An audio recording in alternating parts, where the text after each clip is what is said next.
ప్రస్తుతం ఈ చంద్రగ్రహణం పూజలు ఏదైతే గుంటూరు శివారుల్లో ఉన్నటువంటి రెడ్డిపాలెంలో కలకరం సృష్టిస్తుందో, ఒకవైపు అఘోరిగా ఉన్నటువంటి శ్రీనివాసు శాలిని మాత్రం ఇదంతా ప్రజల కోసం చేశామనే విధంగా చెప్తున్నారు. ప్రజలు మాత్రం తీవ్రమైనటువంటి ఆందోళన ఉన్నారు. ఏంటి సార్ మీరు చూసారా? నేను చూడలేదు. అంటే ప్రధానంగా కూడా ఇది కొంతమంది ఆడవాళ్ళు కూడా వచ్చినటువంటి పరిస్థితి ఉంది. వీళ్ళంతా కూడా ఇప్పుడు వాళ్ళందరినీ అడగటానికి ఇక్కడికి వచ్చారు. మీరు చూసారమ్మా? చూసాం. ఎన్నింటికి జరిగింది? రాత్రి 8 కాడి నుంచి మొదలు పెట్టారు. అంతకుముందు ఏమి లేదు, ఒక 20 రోజుల నుంచి చేస్తున్నారు. వీళ్ళు ఆ రోజు పూజ చేయక ముందు మీకు కనపడ్డారా? ఏదన్నా ఇక్కడ పూజలు చేస్తున్నట్టు కానీ ఏమైనా చెప్పారా? చెప్పలేదు మాకు అసలు. అసలు ఈ గుడి ఎప్పుడు జరిగింది నిర్మాణం ఏం జరగలేదు, కానీ ఊరక తీసుకొచ్చి పెట్టారు. ఎప్పటి నుంచో ఉంది. ఇల్లు రీసెంట్ గా కట్టారు. కట్టారు. ఏం జరిగేవమ్మా ఇక్కడ? గతంలో ఊరక కార్తీక మాసంలో వచ్చేవాడు అండి, దీపారాధనలు చేయడానికి వచ్చేవాడు. మరి మొన్న జరిగిన పూజలు మీకు ఎట్లా అనిపించినాయి? ఇదిగా ఇట్లా చూసినాక మాకు భయం వేసింది. మీరు ఇక్కడ పెట్టారు, తీసారు ఎప్పుడు? అది ఇక్కడ పెట్టి అమ్మవారికి చుట్టూ ఇట్లా ఎరబోసి మాంసం పెట్టడం అది చేసాము. మాంసం కూడా పెట్టారు. ఎవరిని అడిగి ఇక్కడ ఉంటున్నారు? ప్రధానంగా కూడా స్థానికంగా ఉన్నటువంటి మహిళలు అయితే ఒక రకంగా ఆందోళన వ్యక్తం చేస్తున్న పరిస్థితులు అయితే కనిపిస్తున్నాయి. ప్రస్తుతం ఇదంతా కూడా ఒక శివాలయ ప్రాంగణం. ఈ నిత్యం ఆడవాళ్ళు ఏదన్నా కార్తీక మాసంలో వచ్చే పూజలు కానీ అవన్నీ చేసుకునే విధంగా ఉన్నటువంటి శివాలయం ముందు ఒక్కసారిగా ఈ పూజలు నిర్వహించడంతో పెద్ద ఎత్తున స్థానికులు అయితే ఆందోళన చెందుతున్నటువంటి పరిస్థితి ఉంది. అసలు ఏం జరుగుతుందో తెలియనటువంటి పరిస్థితుల్లో మేమందరం ఆ రోజు చూస్తుండిపోయాము. మాంసానికి సంబంధించినటువంటి అంశాలు కానీ ఇవన్నీ కూడా పెట్టి చేసినటువంటి పూజలు అయితే తీవ్ర కలకలం సృష్టించాను. మీరు కూడా చూసారమ్మా ఆ రోజు? ప్రధానంగా కొంతమంది ఆ రోజు జరిగిన మీరు చూసారా? అంటే ఎట్లా మీకు ఎట్లా తెలిసింది? అసలు మాకు చూసిన వాళ్ళు చెప్పారండి.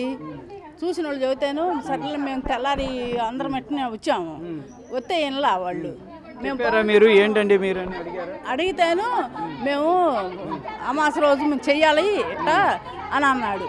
అమాస రోజు చేయాలంటే అన్ని గుళ్ళు మూసేసినాక వాళ్ళు ఎట్లా చేస్తారండి వాళ్ళు? ఇక అందుకని మాకు భయం వేసింది. మేము అందరిని పెద్దవాళ్ళని అందరిని పిలిచాము. పొమ్మంటుంటే మేము పామంటున్నారు వాళ్ళు. మేము బాము చెప్పినా కూడా వెళ్ళమంటున్నారు. మేము ఏడే ఉంటాం అంటున్నారు. ఏడే అక్కడ అంటే గుడే ప్రాంగణానికి సంబంధించిన ఓనర్కి కూడా చెప్పారా ఏంటంటే ఇట్లా ఏమంటారు? పంపిస్తాలే అన్నారు. వాళ్ళేమో పూజలు అర్ధరాత్రులే చేస్తారా? హోమాలు పూజలు మీరు అప్పుడు జరుగుతున్నప్పుడు ఎవరు వచ్చి అడిగే ప్రయత్నం చేయలేదా? ఏంటండి ఆ మంటలు చూసి పూజలకేనని తెలుసు మాకు. మరి అప్పుడు భయం వేసిద్దిగా రావడానికి. నైట్ 12కి ఎలా వస్తాం మేమైనా? రోజు దైవశక్తి తక్కువగా ఉంటదనే కదా గుళ్ళు మూసేసేది. ఆ రోజు క్షుద్ర పూజలు తప్ప వేరే వాటి శక్తి లేదంటారు. ఆ రోజు మీరు పూజ చేయాల్సిన అవసరం ఏమొచ్చింది? దేవాలయాలు మూసేది ఎందుకు? దైవశక్తి తగ్గిద్ది గ్రహణాల రోజు, తర్వాత శుద్ధి చేసుకొని తర్వాత చేస్తారు. వాళ్ళకి ఆ పవర్ తగ్గిద్దనే కదా మెలకాకుండా మూసేసేది. అందరికి తెలియక మూసేస్తారా? వీళ్ళన్నీ చేసేసి మేము దేవుళ్ళ కోసం చేసామంటే దేవాలయాలని మూసేది పని లేకనా? అంటే యాక్చువల్గా వాళ్ళు ఇక్కడ కొంచెం ముందు నుంచే ఉన్నారన్నారు కదా మీరు? ఉన్నారండి, మేము గమనించాము. వేరే వాళ్ళు పిలిపించారు. సరే ఎందుకుంటున్నారో చూద్దాం అనుకున్నా. మేము రోజు రావడానికి మేమే భయపడుతున్నాం. వాళ్ళని చూస్తుంటే మేము భయపడుతున్నాం. రాగానే వాళ్ళు వచ్చేసి మాకు బొట్టు పెట్టి మేమేదో చూసుకొని దండం పెట్టుకొని వెళ్దామని వచ్చిన గబగబా వచ్చేసి తను బొట్లు పెట్టాను, తను తీర్థం ఇచ్చాను, నేను అన్నీ చేసేస్తాను, మీరు వెళ్ళిపోండి అని అంటాం. వాళ్ళు చెప్పేదేంటి అసలు? వాళ్ళు చెప్పేదేంటి?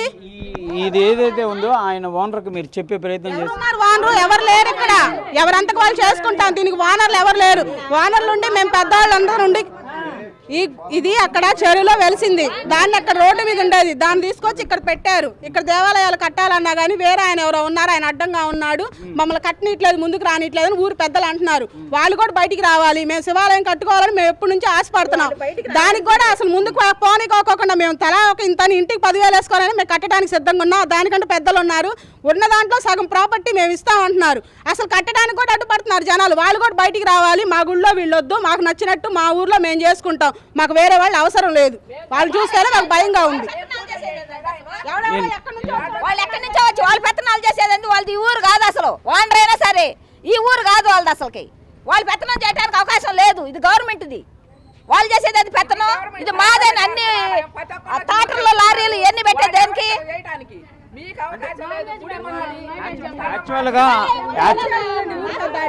యాక్చువల్గా అంతకుముందు ఇక్కడ పూజలు జరిగేవి కదా. ఆ పంతులు గారు ఉండేవారు. పంతులు గారు ఎవరు లేరు. మా అంతకు మేము చేసుకోవడమే తప్ప ఏదైనా పండగ కూడా పంతులు రారు. ఎవరంతకు వాళ్ళు చేసుకుంటాం. తెల్లారుజామున వచ్చి దీపారాధన చేసుకొని పాపం పూజ చేసుకొని అక్కడ చేసుకొని ఆమె రావడానికి వెళ్ళాను. తాళం వేసింది మొన్న. అది ఇంకొక అమ్మాయి ఉందా గేదెల అమ్మాయి వచ్చి పిలుచుకొచ్చి తాళం ఇప్పించి పూజ చేయించింది. గుడి మాది ఊరు మాది అంటే ఊరు వాళ్ళని కొనేసారా ఈ ఊరు? ఏంటి ఆ మాటలు? వాళ్ళు ఏం చెప్తున్నారంటే మీ అందరు మంచి కోసం చేసాము. వద్దండి, వాళ్ళ మంచి మాకు వద్దు. మా ఊరు మంచి మాకు తెలిసి పొమ్మనండి. త్రికోణంతో చేస్తారు ఎవరైనా హోమం చేసేవాళ్ళు. కాదు, ఇక్కడేమో అమ్మవారిని పెట్టి నల్లగొడ్లేసి ఇక్కడ ఎన్ని యాప మండలు కట్టడం ఇదంతా పద్ధతేనా? రోజు మాంసం పెడతారా దేవుడికి? ఇక్కడ తులసిమ్మ ఉండేది, తులసిమ్మని ఎందుకు తీసేశారు? నంది ఉండేది, నందిని ఎందుకు తీశారు? వస్తుంటే దారిని ఎన్ని భయంకరంగా కనబడుతున్నాయి. ఈరోజు ఎవరికి మంచి చేస్తారు వాళ్ళు? మంచి చేసేవాళ్ళు అయితే ఇంతమంది ఎందుకు మాట్లాడతాం మేము వచ్చి? అన్ని గుళ్ళలో దేవుడు చేస్తున్నాడుగా పూజారి, మరి ఎన్ని ఎందుకు చేస్తున్నారు? మరి అది కూడా కనుక్కోవాలి కదా. నిన్న ఆయన మేము మీ మంచి కోసం చేస్తున్నా అన్నాడు, మరి ఆయన వచ్చి మాట్లాడాలి కదా. మరి ఆ మాట చెప్పమనండి, వచ్చి ఆయన పిలిచి మాట్లాడిచ్చిందండి. మేమే మాట్లాడటం కాదు. ఏందయ్యా నువ్వు చేసిన పూజ, మరి మా ముందు మాట్లాడమనండి. మరి అదే పూజ మరి ఏందో చెప్పమనండి. ఇవన్నీ యాపమండలు కట్టడం అన్ని తీసేశారు. నిన్న భయపడే మరి అవన్నీ ఎన్ని చచ్చిపోయారు. మరి అవన్నీ అడగండి. ఇది స్థానికంగా మహిళలు అయితే తీవ్ర ఆగ్రహాన్ని వ్యక్తం చేస్తున్నారు. అంటే ఎప్పుడు చూడలేదు ఇలాంటి పరిస్థితి. ఒక్కసారిగా రాత్రి సమయంలో పూజలు చేయటం కానీ, అది కూడా మాంసాహారంతో పూజలు చేసినట్లయితే వీళ్ళు చెప్తున్నారు. కానీ వాళ్ళు చేసే మంచి మాకు అవసరం లేదు, కానీ మాకు చెడు జరగకుండా ఇలాంటి వాళ్ళు ఇక్కడ ఉండకుండా పంపించే ప్రయత్నం చేయాలనే విధంగా కూడా స్థానిక మహిళలు అయితే కోరుతున్నటువంటి పరిస్థితి ఉంది. కెమెరామెన్ వల్లితో సాయి శంకర్, రెడ్డిపాలెం నుంచి.